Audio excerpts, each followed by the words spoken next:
Miaramnitsa mpanoratako siatapo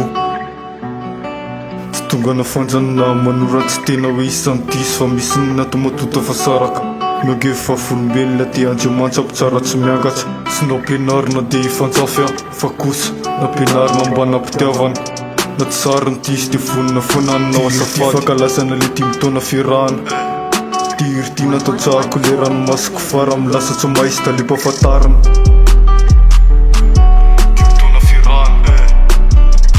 lasa tsy mahisy da le mpahafantarana ranomasoko farana lasa tsy mahisy da le mpahafantarana. La vie n'est jamais un chemin tout droit, parfois elle nous unit,